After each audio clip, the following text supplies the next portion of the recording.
is easy. Even Paimon can do that. Oh. I didn't know you had that kind of talent. Paimon's the best guide into that. Making up stories is a piece of cake. In that case, how about we have a storytelling contest? We can base our stories on the events of the last few days. Sounds great! But we still have to help out the Adventurers Guild. I understand. Creativity is something that cannot be rushed. Take your time, and come back when you have found some inspiration. We'll see whose story is more compelling. Deal! Okay, we'll regroup with the Adventurers Guild for now. Sure.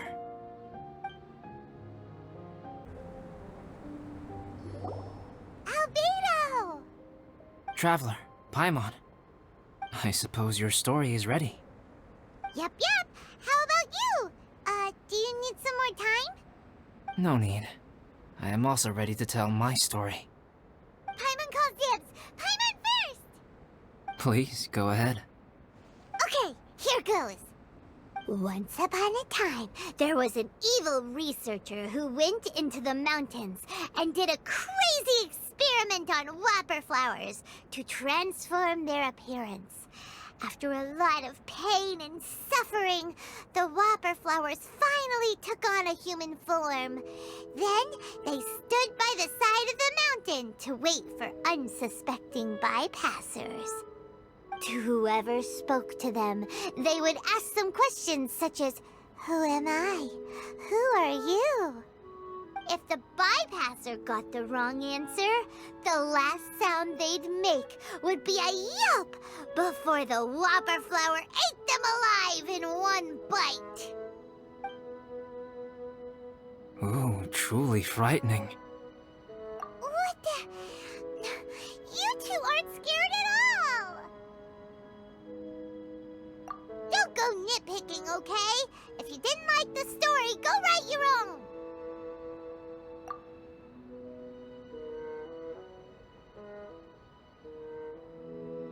In other words, the whopper flowers would ambush and then completely replace their victims. And then what? Go back to where the person lives? Enter their home? Eat their whole family? Paimon made up this story, but now Paimon's the one who's scared by it. It's a good story. Oh, may I write it down? I may bring it up in future conversations. What for? Just to scare people with? Yes. You've got a real mean streak, Albedo. Mine is a little longer than yours. It starts with an alchemist. A great alchemist once created Subject 1. Subject 1 was her proudest achievement, and successfully blended into human society. No one ever would have thought that this friend of theirs was in fact a synthetic human. However, unbeknownst to Subject 1, the alchemist had tried the same experiment many times before he had come into being. Some of the rejects from failed experiments had been discarded, but had not died. Subject 2 was one such failed experiment. He was swallowed by a great dragon that came to rest upon a snow-swept mountain. Many years later, he was resurrected by the dragon's mysterious power.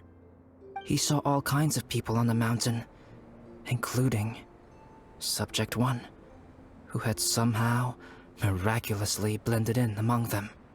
Never in Subject 2's wildest imagination had he thought it possible for experimental life forms such as they to deceive everyone so successfully. He saw the way humans accepted Subject 1 as a friend, witnessed their affection as they addressed him by name. This was what Subject 2 wanted. Now, all that Subject 2 desired was to replace Subject 1 and take the joy of his existence for himself. This is giving Paimon the chills. So scary. Subject 2 began to unfold his plan. He stole Subject 1's books and notes, and studied all that Subject 1 had learned from the alchemist. Subject 2 was highly intelligent, and he learned quickly. He changed his face into an exact replica of Subject 1's face. Then, he found a plant with mimicry capabilities and transformed it using dragon blood and alchemy. And so, not only did Subject 2 transform his own appearance to perfectly match that of Subject 1, he also created a third entity, Subject 3. What?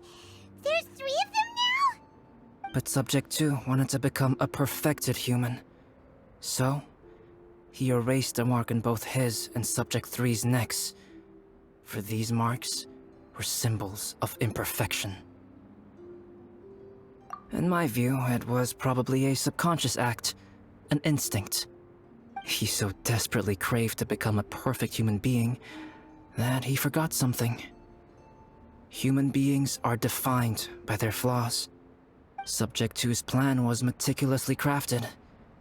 Subject 3 would draw Subject 1's attention. After Subject 1 disposed of Subject 3, he would assume the threat had now disappeared and would let his guard down.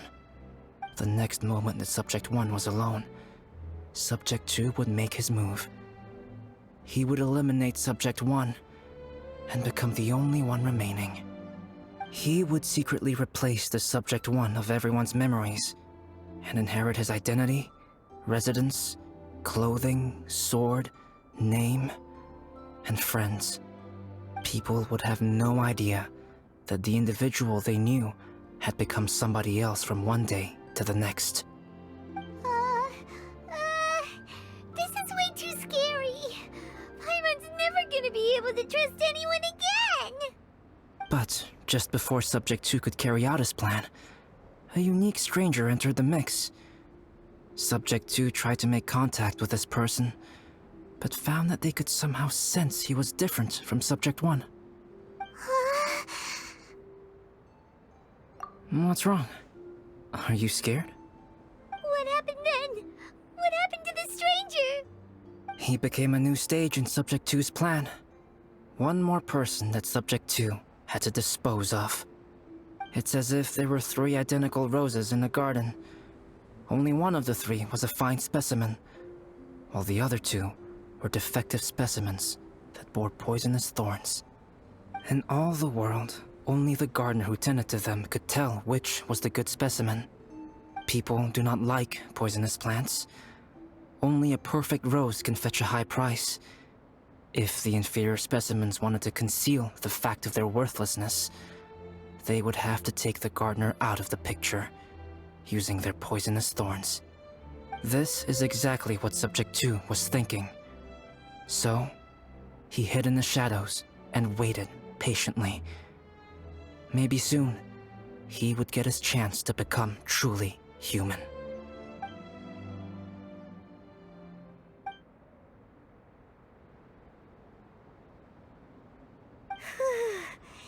That was intense! So what happened after that? Did Subject 2's plan succeed? Paimon can't bear thinking about it. Fortunately, it is just a story. And even in this story, Subject 2 did not succeed. But you can never let your guard down on Dragonspine. Monsters mutated with Durin's power and blood are also creatures of Rhine-Daughter, just like me. You must beware of all such creatures. I'm glad to hear that. It's okay. I know what I am. You and I are both different, so there is no need for me to hide the truth from you. The only thing is that sometimes, when I think about how mighty the power of alchemy is, I feel so small. As beings who set foot in this world, how arrogant are we in desiring to control our destiny, and in desiring to create? Is creation an arrogant act, traveler? If not, why do we call the ones that created us and control us gods? If it is, then what qualifies us to call ourselves creators? How far must we take our reverence and respect, and what purpose does it serve? Nothing special, but whenever I think about it, I feel a twinge of grief. Poor Albedo. Hello? Traveler, are you here?